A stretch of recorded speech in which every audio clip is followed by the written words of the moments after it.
Hello and welcome to RT Magazine, a show about Middletown High School, its students, and the community. News about you and for you. I'm Grant Baker. In this week's episode, Lydia Vandre takes us on a walk through time with Middletown treasurer Mr. Jim Zimmer. Haille Otto reminds us why we still love spring musicals, even if they are in the summer, and Rebecca Carroll keeps things bagelicious. This week's show is brought to you by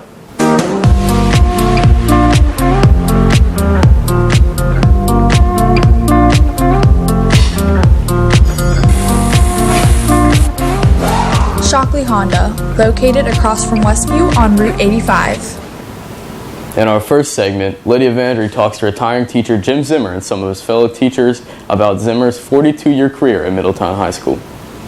Our work-based learning coordinator, Jim Zimmer, has been working at Middletown High School for a record amount of time. After 42 years, Zimmer has decided to retire from teaching. I sat down with Zimmer to find out about when he started teaching and what subjects he has taught during his time here. I began teaching at Middletown High School in the fall of 1979. I was a social studies teacher and I taught contemporary issues when I first came here. For many years I taught American Studies 1 and American Studies 2. I taught government. I taught government to ninth graders for just 4 years out of my 42 years here. I taught a class called Consumer Education. I have taught career research and development, and I am currently teaching independent living in addition to my duties as the work study coordinator and service learning coordinator. I would say my favorite overall was American Studies 1 when I was teaching 10th graders, because 10th graders still had that interest and they were fun people to be around. Zimmer tells us a little bit about the biggest changes in the building. When I first arrived at Middletown High School, I had never seen a school like this before.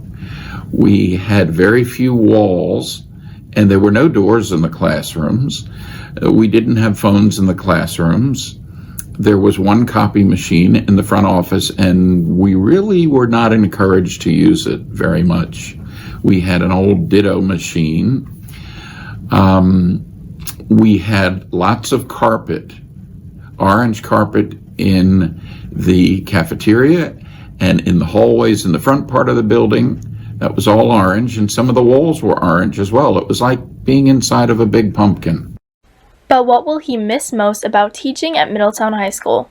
There are so many things that I'm going to miss around Middletown and Middletown High School.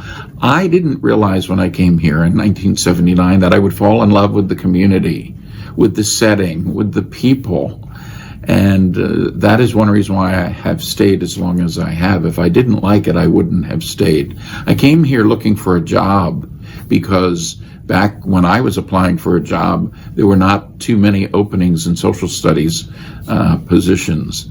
So I have just enjoyed it every year. Certainly, I will miss the students and their parents. And, you know, I love it that now I'm teaching the children of my former students. And of course, my colleagues, I love them.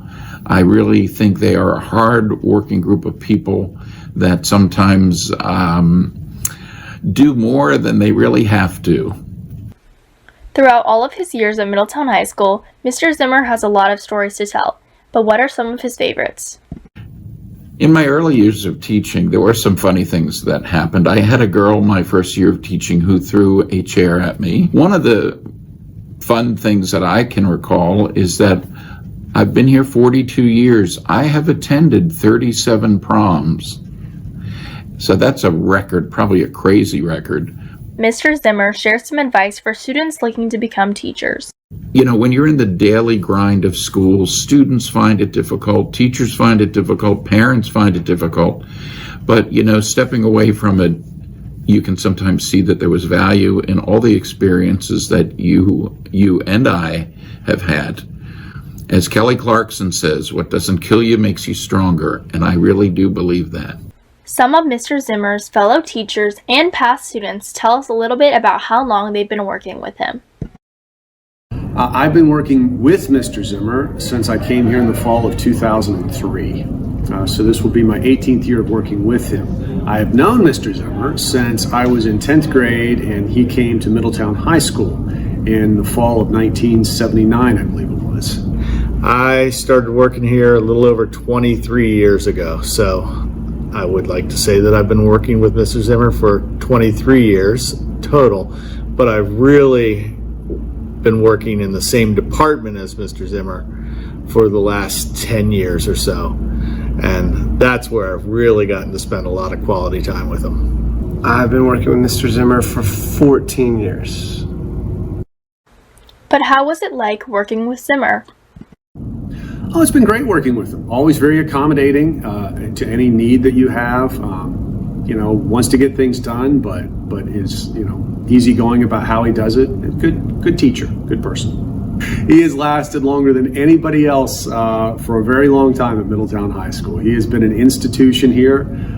It's been great working with him for all these years. Really good guy, remembers everybody. An incredible memory for students. He taught every student in my graduating class in 1982. I think it was our junior year. We had a rotation in social studies. So he taught everybody, every single person, and could remember so many of them. Just a good guy to be with.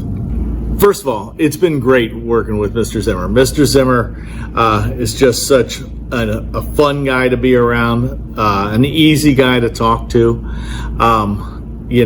as much a friend as a fellow teacher. But the one thing is you learn a lot from Mr. Zimmer just by watching how he handles himself. He's so laid back, he's so even-keeled that he never really gets that upset over anything. And there's a lesson for all of us who are teachers that stay calm, stay steady, and everything will turn out all right in the end. And that's one of the lessons that I try to take from Mr. Zimmer. And so working with him has not only been fun, but it's been a lesson too.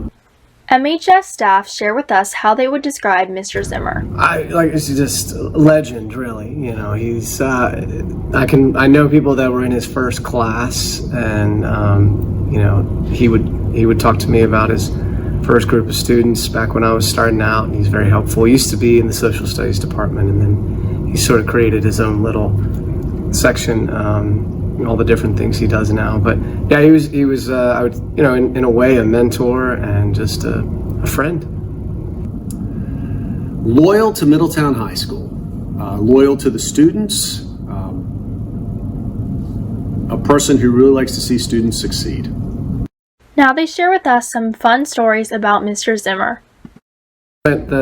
Just thinking of the first classes that he had, I think they used to literally pick him up and either lock him in a filing cabinet or lock him outside of his room, or some real kind of hazing of him as a first-year teacher. So, and now he's teaching their grandkids, which I think, so he's just so loved in the community. Yeah, so. I will say that one thing that Mr. Zimmer and I really enjoy is the snacks at our department meetings. Mrs. Gibson really brings in some fantastic snacks, and Mr. Zimmer and I, we like to sit and enjoy the snacks and talk about the snacks and eat the snacks and then have some more snacks. So that's something that he and I have really gotten to enjoy together, is snack time. So you're never too old for snack time. I think any new teacher gets tested, especially if you start teaching in your early 20s, so you're only a couple of years older than the students. That's a time of testing, and a lot of people, such as his predecessor, don't make it. If you can make it through that far, you can do it. I think the guys who were about a year ahead of me tested him pretty hard. They were tough nuts to crack, but he got through it and has had a long, successful career. Mr. Zimmer shares with us some final thoughts for the students and teachers of Middletown High School. I've certainly enjoyed my time here, and I know that the students and the community and the faculty of Middletown High School take their education seriously.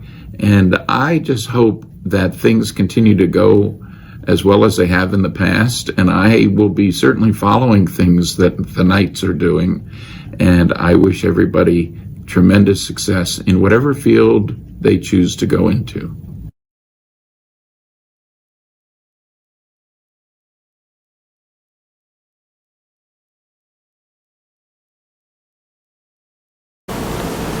The school year may be coming to a close, but that doesn't stop Middletown High School's drama students from working on The Little Mermaid, the spring musical that will start your summer off right.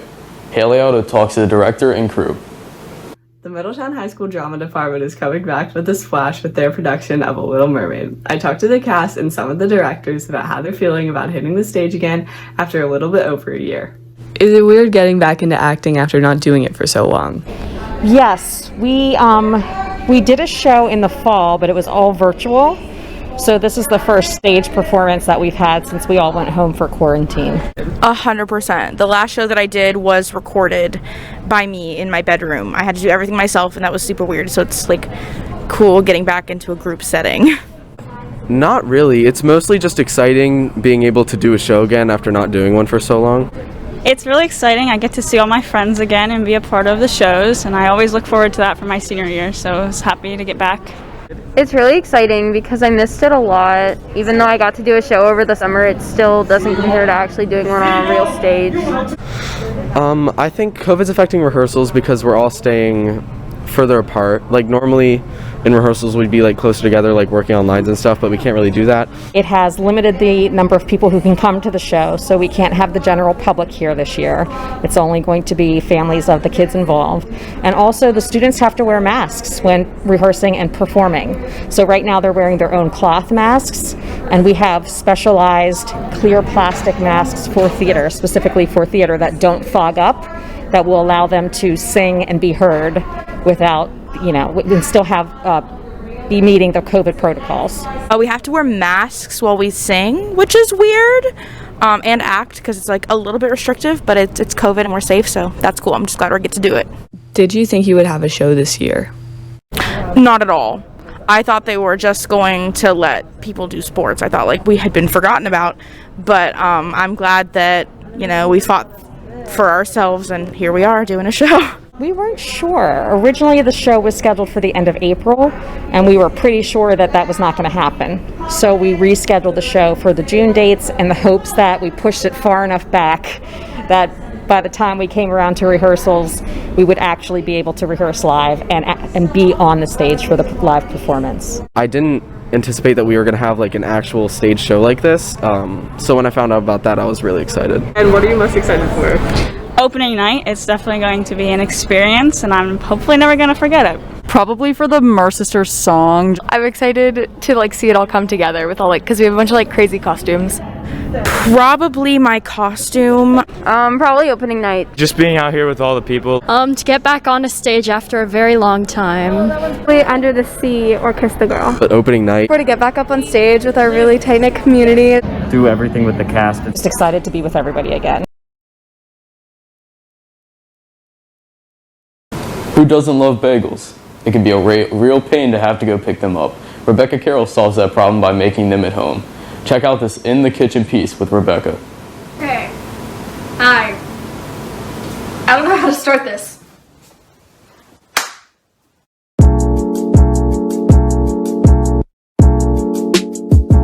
So this recipe is pretty simple. The ingredients are just 5.5 cups of flour, 18 ounces of warm water, 1 teaspoon of sugar, 1.5 tablespoons of instant yeast, and 3 tablespoons of brown sugar. So we're just gonna start by mixing it all together. I'm using my KitchenAid, but you can just mix it by hand as well.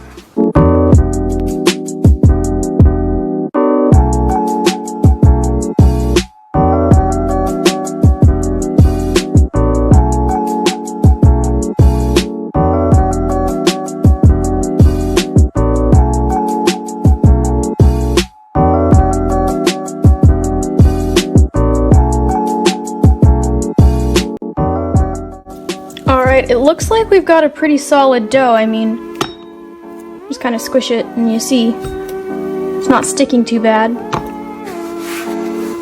So the recipe says to knead this for about 6 minutes. I'm not keeping track at the time, but I'm just kneading it until I feel like not needing it anymore.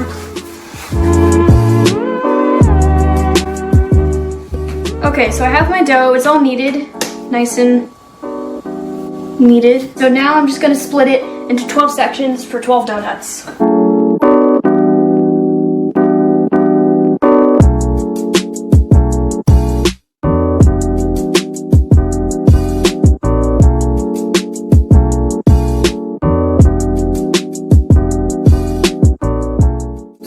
Gonna rest for 5 minutes.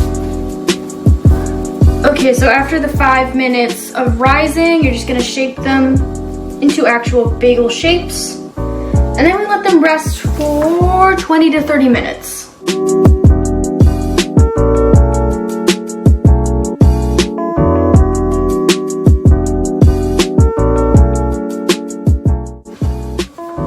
Bagel shape. Look at that. Okay, so the bagels have risen. Ooh, they look nice. And now what we're gonna do is we're gonna put them in some simmering water with brown sugar, and you just have it in for just a couple seconds, you turn it over, and then we put it on the baking sheet with parchment paper to get ready for baking. I'm just gonna take some melted butter and just brush it over the top of each bagel.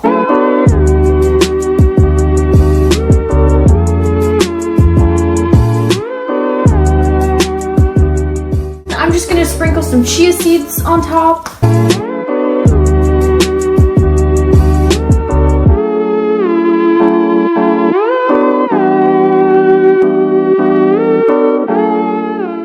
So here's how they look before they're baked. The oven is preheated to about 400 degrees Fahrenheit, and I'm gonna bake them for about 22 to 25 minutes. After about 25 minutes, the bagels came out of the oven, and they look really good. So yeah, that was making bagels, and it was pretty fun.